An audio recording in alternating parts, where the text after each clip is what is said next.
as we get set to have a conversation with my new friend, Marissa Clarke-Howard from the Diabetes Youth Families Program. Marissa, good morning. Hi, good morning. How are you doing today? Doing great. Aside from all the challenges we're dealing with on the roadways and because of the storm, Marissa, you're familiar with that, being a NorCal person yourself. Talk a little bit. She knows people. It's just, please, everybody, slow down. Take her easy out there. Tell us a little bit about what DYF is, why it's so important in our community, what a great organization that you and your team run there. Yeah, thank you. So DYF is a Concord-based nonprofit organization.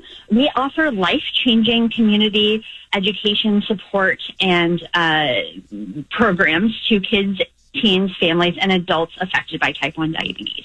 So I don't know if you're that familiar with type 1 diabetes, but it is a life-changing diagnosis that's often ruled by fear and, what ifs. We at DYF try to shift the focus of life with type 1 to resilience and empowerment. And we do this through diabetes education offered at our camp programs. So we're actually offering 18 programs this year. We offer everything from family camps for the whole family to come and learn how to support one another with type 1, teen camp, kids camp, buddy camp, where you can invite a non-type 1 friend or sibling to expand that support system at home, and amazing adventure programs that provide an incredible experience for any teen, but especially those with type 1 diabetes. That includes a 10-day summit of Mount Whitney, which is actually the highest point in the contiguous United States. That's really cool. All of these programs instill in our participants that with the right tools and resources, anything is possible with type 1. It's really cool the way that you guys demystify the idea too, and make it less of this ominous thing and more about, okay, so this is a situation, so here's some awesome ways to deal with it, not only creating family support, but some of the fun that's built into the way that you guys do your programs. I think that's really a critical piece, especially obviously for youth and younger kids, but the idea that we're going to have fun. Fun didn't stop because of this diagnosis. Is that a fair way to describe it? Absolutely. Camp is fun, and it allows kids the opportunity to be kids.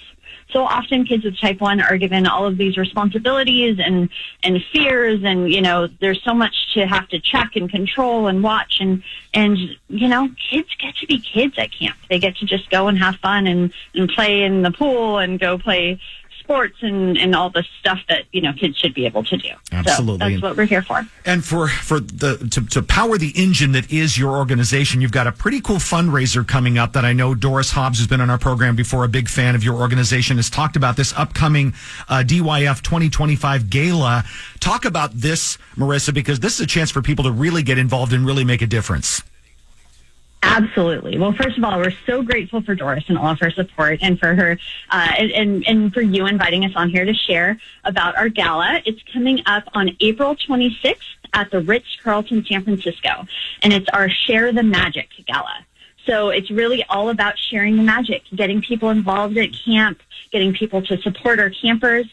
We will be honoring Nurse Jeannie Hickey, who is a local supporter of ours. She's our former assistant medical director, and she has spent so much of her life in the Bay Area community working with those with type 1 diabetes and working in our community to really share the magic and ensure that every camper and counselor and parent receive the support they need. At this event, we have some amazing people that are going to be there. Daryl Charles Magic is going to be joining us for entertainment. Liam Mayclem, he's host of Eye on the Bay, is going to be our auctioneer. And Paul Hagan, chief meteorologist for KPIX, is going to be our MC. Nice. So tickets and sponsorships are available now, and we would absolutely love for any of your listeners to join us. That is going to be a blast. How can people connect not only with that particular event, Marissa, but also with your organization in general? What's the best way to get in touch with you and support you guys? Yes, they can visit dyf.org/KUIC. There's a link set up for your listeners. That's dyf.org/KUIC. There they could buy tickets to the gala. They can sign up for camp. Again, we have 18 programs this year. Or they can support our scholarship program. Diabetes is expensive. And 80% of our attendees last year needed scholarship assistance to help get to camp last summer. Right. So if you go and visit dyf.org, you can make a gift and change a life by sending a kid to camp. DYF.org, folks. Again, I want to put my hands together for you, Marissa. I appreciate you and your team and what you're doing. Thanks for taking the time to join us this morning. That information, by the way, folks, will be posted not only on KUIC.com, but on our socials, as we like to say, X, Facebook, and Instagram. You can reach all three at where else? KUIC.com.